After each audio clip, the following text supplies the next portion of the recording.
everyone, welcome back to Let's Talk. My name is John, and today we're going to be talking about the latest miniseries from Netflix, The Fall of the House of Usher. And this one was again created by Mike Flanagan, who's created many different Netflix miniseries, including The Haunting of Hill House, The Haunting of Bly Manor, Midnight Mass, and The Midnight Club. And at the end of this video, I'm going to rank those all from worst to first. And Mike Flanagan is one of my favorite working horror directors today. I think there's him, Ari Aster, and Robert Eggers. I think they're the big three of horror directors today, but Mike Flanagan hasn't really made too many films recently. I think his last film was still Dr. Sleep, but he's probably the most mainstream of those directors. You know, you got Robert Eggers and Ari Aster really playing around in the A24 sandbox. Their films and stuff might not be too mainstream. They're not trying to reach a wide audience, while Mike Flanagan's films can not only be viewed by the adult audiences, but they can also probably be viewed by like teenage audiences as well. They're never too gory. They're really concentrating on the story and plot. And this miniseries is actually based on an Edgar Allan Poe short story and many of his different works. The tagline is nevermore, so you know we're dealing with the Raven, which is probably his most popular poem that he's ever written. And the Usher family brought to the modern day. The patriarch of this family, played by Bruce Greenwood, who's worked with Mike Flanagan many times in the past, and Mike Flanagan loves to bring back his team. He's rejuvenated the career of Henry Thomas. Many people might know him as Elliot from E.T. That's where I first came to him, but he's a great actor. But he also loves to work with his wife, Kate Siegel, and many other different actors and actresses that have appeared in previous works of his films and TV shows.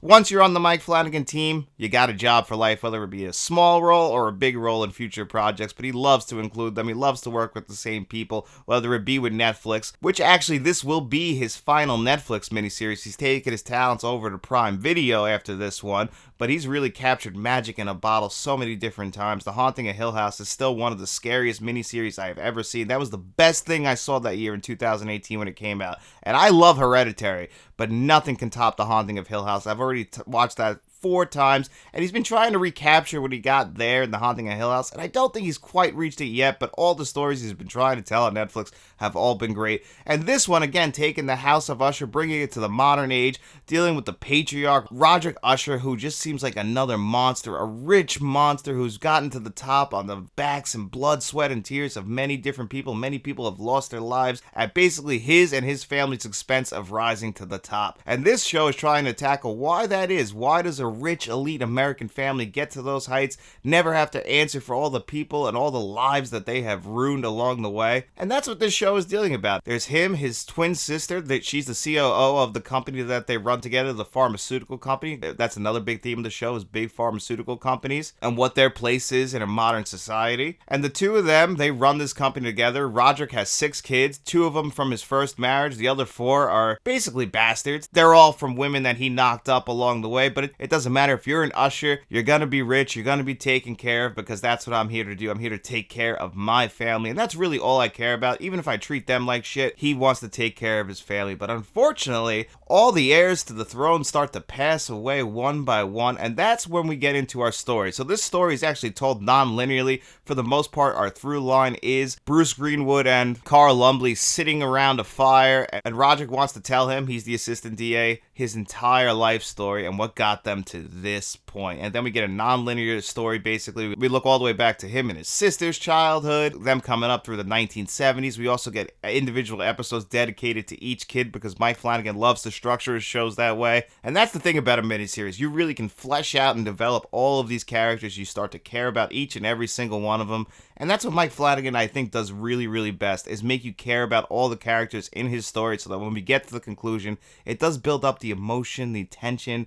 He's done this a little bit better in the past as far as getting an emotional reaction out of me. I know what they were going for this, but, you know, these people are a little bit too cold-hearted to get the reactions that they're going for, even though they all play their characters all so well. There's even some unintentional comedy in this. And the story itself and the way it's written, as much as I love Mike Flanagan's writing and the way that they write all of his stories, this one kind of felt like the message and the themes, as important as they are, and I agree with most of the messages and themes that they're going for in this, some of the metaphors are just too obvious and just kind of beating you over the head just a little bit too much. And I know a lot of people who aren't into like preachy stuff like this aren't going to be too into this as much as some of his other stuff. And I've always felt like exposition does have to be delivered in a certain way to move the plot along. But this one kind of felt like there was just too much exposition dumps, too much concentrating on letting us know what the metaphor is. It's just to make it too obvious to us. And I feel feel like, you know what, tone that back a little bit. I think we'll still get the same message. I didn't think it had to be beaten over our head.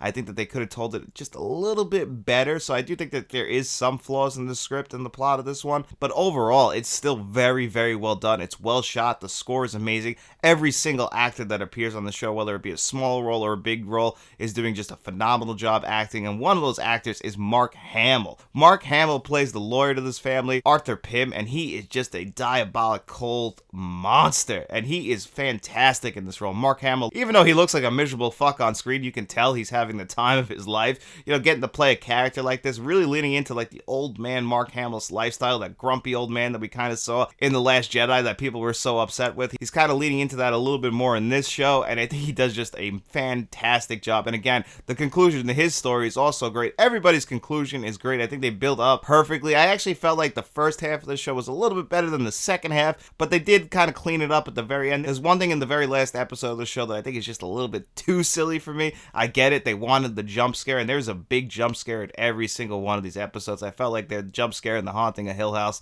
is kind of what put Mike Flanagan on the map, and he's been trying to include those in all of his shows, and he went a little bit too jump scare crazy with this one. But overall, it is still a great, great miniseries. If you like Mike Flanagan's work, such as Ouija Origin of Evil, Oculus, Hush, Doctor Sleep, all the Netflix miniseries, this one is going to be no difference. It's right in the Mike Flanagan wheelhouse with all of his favorite buddies and friends. It all looks and sounds the same as all of his other work, just telling a brand new story that I really think that you guys are going to enjoy. And if I was going to give this miniseries a score of 1 to 10, I would give this one a pretty solid 8.5 out of 10. And like I said, I'm going to rank all of his 5 Netflix miniseries from worst to first. And at number 5, I have to go with The Midnight Club from last year. Still a pretty good show, but it just didn't live up to the other ones. And we lost a lot of the adult actors that we had in the previous series. This one was really trying to tell a teenage story dealing with grief. Grief is a big through line through a lot of Mike Flanagan stuff, but grief, death, a lot of dark tones for teenagers, and that's what he wanted to go for with this show. This show actually introduced a lot of American audience to Ruth Cobb, who has a small part on this show as well. So I thought that she did a great job on that.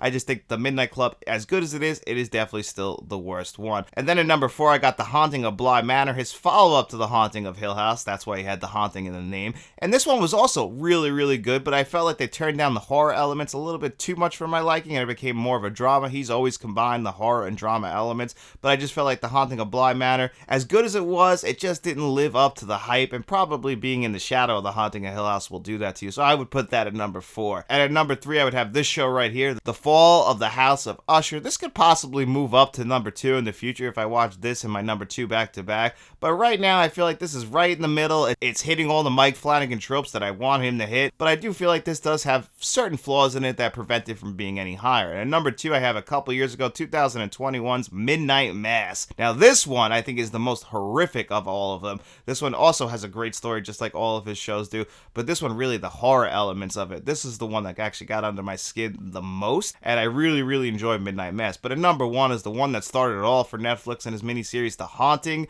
of Hill House. This is the retelling of another famous story in the Mike Flanagan way, and I absolutely love this show. And I've watched this already 4 times. I just enjoy every minute of it, and it really does combine the drama and the horror perfectly. It builds up to a very satisfying conclusion. This is the one that makes me cry every single time I watch it. I love the story of this show. I love the plot of it. I just love every single aspect of it. Henry Thomas proved to everybody yet again that he is a great actor, and the show itself is just phenomenal. If you're looking for one of these shows to watch this spooky season and you haven't seen The Haunting of Hill House, that is the one I can absolutely recommend to you. And now, guys, it's also Monday, and that means it's time for our digital code giveaway. So Future John is going to put your name on a magic wheel, and we're going to spin that bad boy 2 times. That is correct, Past John. It is time for the digital code giveaway. Every single video that we put out on Friday, we're going to ask you guys 2 digital code giveaway questions. All you got to do is answer one in the comment section below, and as long as you did that, you came back to this video, we put your name on a magic wheel.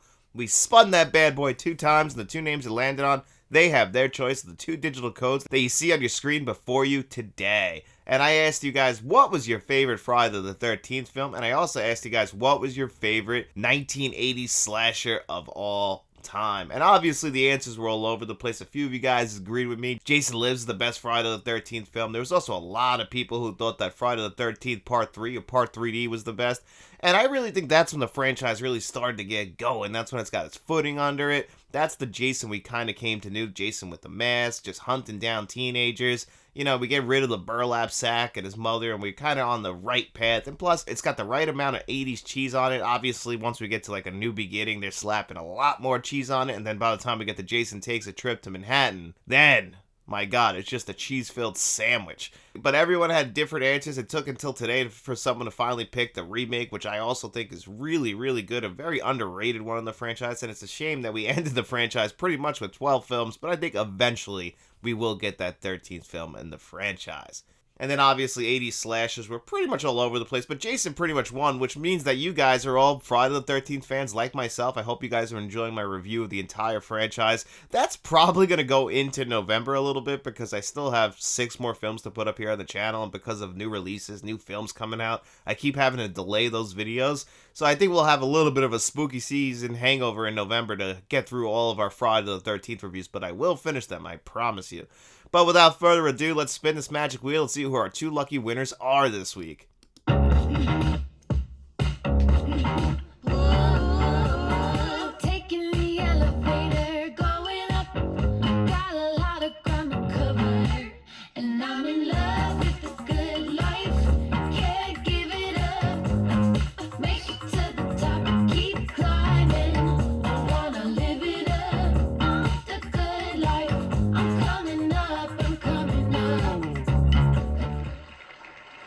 Rogue One 677. Rogue One, we're gonna remove you.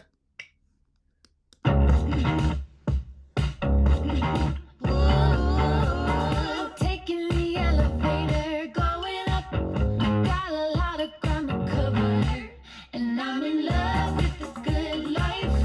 Can't give it up. Make it to the top, keep climbing. I wanna live it up.